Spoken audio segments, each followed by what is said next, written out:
जब तुम पहली बार मुझसे मिलने आए थे तब भी तुम किसी दुख में थे। आपने उस दर्द से क्या सीखा? सबल ने कहा कि सिर्फ सोचने और चिंता करने से कुछ नहीं होता। अपनी दृष्टि को सच करने के लिए मेहनत भी जरूरी है, और सिर्फ मेहनत करने से कुछ नहीं होता, परिणाम भी मिलना चाहिए। जब आपको लगे कि आपका लक्ष्य हासिल नहीं होने वाला है, तब राह में चाहे कितनी भी मुश्किलें आ जाए, मन कितना भी निराश क्यों ना हो, अब कुछ नहीं होने वाला है, तब खुद आत्मविश्वास करे, मैं जो भी कर रहा हूं उसमें अवश्य सफल होऊंगा। लोग केवल सफल लोगों का सम्मान करते हैं। कोई कितना भी अच्छा क्यों ना हो, वह हमेशा लोगों की नजरों में बोझ बने रहते हैं। यह सब सुनकर गुरु मुस्कुराए और बोले, यह वास्तविक दुख नहीं है। अपने जीवन में वास्तविक दुख आए तब मेरे पास आना, मैं उसे ठीक कर दूंगा। सबल ने जाते समय गुरु को सोने के सिक्कों से भरा घड़ा भेंट किया। घड़े को देखकर गुरु ने कहा कि यह मेरे किसी काम का नहीं है, उस पेड़ के नीचे गड्ढा खोदकर गाड़ दो। सबल ने घड़े को पेड़ के नीचे दबा दिया। जैसा कि गुरु ने बताया उसने वैसा ही किया और वहां से चला गया। कुछ दिनों से कारोबार ठीक चल रहा था, लेकिन व्यापार के गलत तरीके के कारण धीरे धीरे उसे व्यापार में घाटा होने लगा। उसकी सारी दौलत धीरे धीरे खत्म होने लगी, और एक दिन ऐसा भी आया जब उसके पास कुछ भी नहीं बचा और उस पर कर्ज का बोझ चढ़ गया था। परंतु वह निश्चिंत था, क्योंकि उसने अपना सारा कर्ज अपने दोस्तों से लिया था। उसने सोचा था कि उसके दोस्त बुरे वक्त में उनके साथ खड़े रहेंगे, लेकिन ऐसा कुछ नहीं हुआ। जैसे ही बुरा वक्त आया, दोस्त पहले उससे कर्ज मांगने लगे। अगर उसने कर्ज नहीं लौटाया तो उन्होंने उसे जान से मारने की धमकी भी दी। उनके सभी शुभ चिंतक और प्रियजन उससे दूर हो गए। उसके दोस्त जो उसके साथ मस्ती किया करते थे, अब उससे दूर भाग रहे थे। उसका परिवार उसकी गलतियां और कमियां गिनने लगा। उसकी सारी संपत्ति नीलाम हो गई और उसके पास कुछ भी न बचा। जब उसने अपने पिता से मदद मांगी तो पिता ने कहा कि मेरे पास थोड़ी सी संपत्ति है, अगर मैं तुम्हें दे दूंगा तो मैं तुम्हारी मां को क्या कहूंगा? यह संपत्ति हमारा अंतिम सहारा है। सबल के मन में गहरा दुख छा गया। उसके आसपास कोई नहीं था उनके दुख को समझ सके। लोगों के इस विश्वासघात के कारण वह अंदर से टूट चुका था। वह सोचने लगा कि अब जीने का कोई मतलब नहीं है, अब मौत ही मेरा सहारा है। वह आत्महत्या करने के लिए पहाड़ी पर जा रहा था। तब उसे याद आया कि उस गुरु ने उससे कहा था, तब मेरे पास आना जब तुम्हारे जीवन में वास्तविक दुख हो। सबल गुरु के पास गया और अपनी सारी व्यथा सुनाई। आंखों में आंसू लिए उसने कहा, हे गुरुदेव, मेरे दुख का निवारण कीजिए।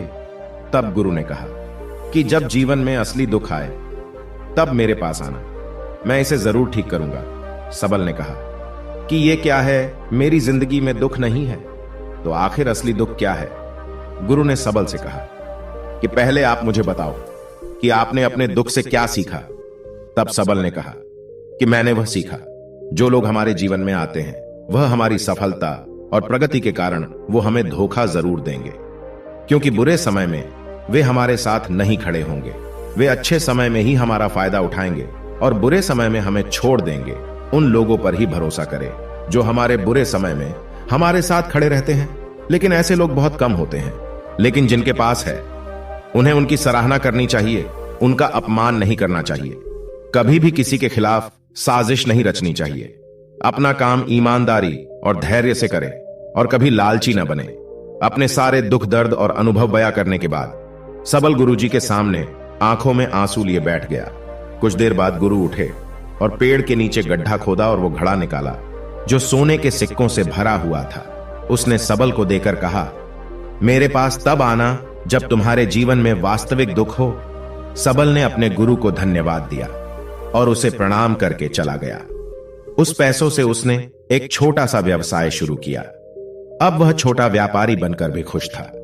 उसने पूरी लगन और ईमानदारी से कारोबार किया और जल्द ही वह अपने शहर का एक बड़ा व्यापारी बन गया।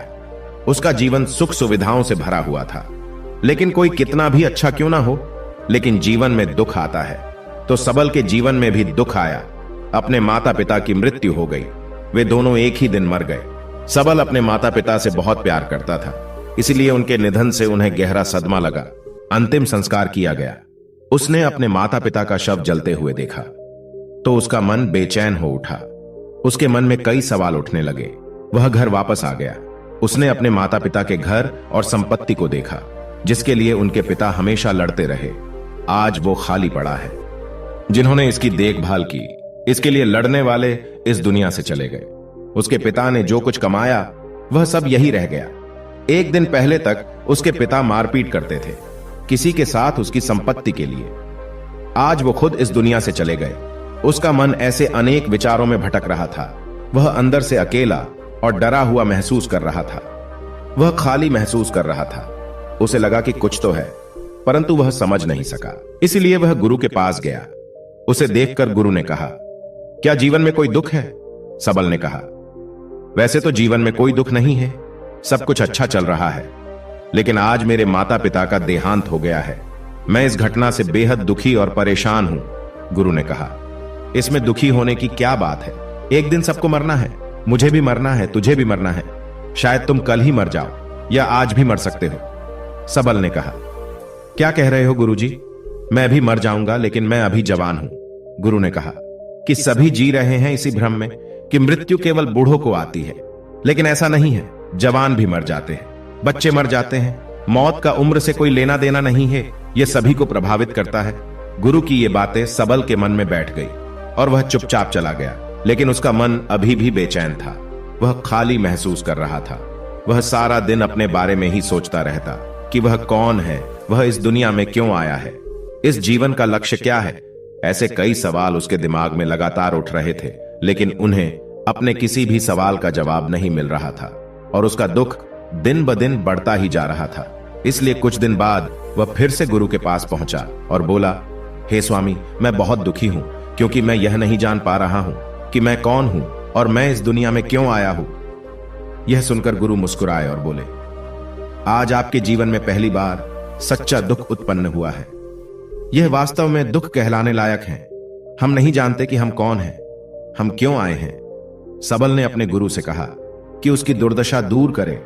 गुरु ने कहा कि हम सभी इंसान हैं, जीवन भर संग्रह करते रहते हैं। सबल ने कहा, कोई भी इंसान अपने साथ कुछ भी नहीं ले जा सकता, वह सिर्फ अकेला ही जाता है। मेरे माता पिता भी अपने साथ कुछ भी नहीं लेकर गए। धन संपत्ति वैभव सब कुछ यहां पर छोड़कर गए। गुरु ने कहा, अब मेरी बात ध्यान से सुनो। इस संसार में हमें जो संग्रह करना चाहिए वह हम नहीं करते, बल्कि चीजें हमारे सामने होती हैं, लेकिन हम उन्हें देखने की कोशिश नहीं करते। हमें इस दुनिया में जो कुछ भी इकट्ठा करना है वह हम खुद हैं। हमें खुद को जुटाना होगा ताकि जब हम मरे तो हम एकजुट हो सके और खुद को पहचानने में सक्षम होने के लिए हम अंदर बटे हुए हैं। हम प्यार, नफरत, गुस्सा, ईर्ष्या में बटे हुए हैं।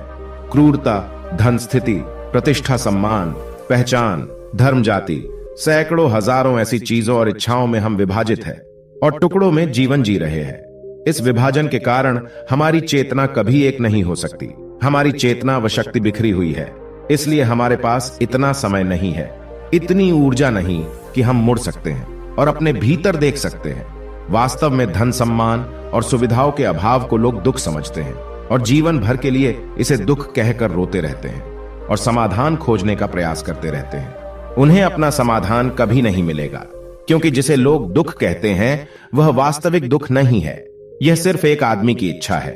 उसकी इच्छा कभी पूरी नहीं होती, इसीलिए व्यक्ति को कभी उनके प्रश्नों का समाधान नहीं मिलता।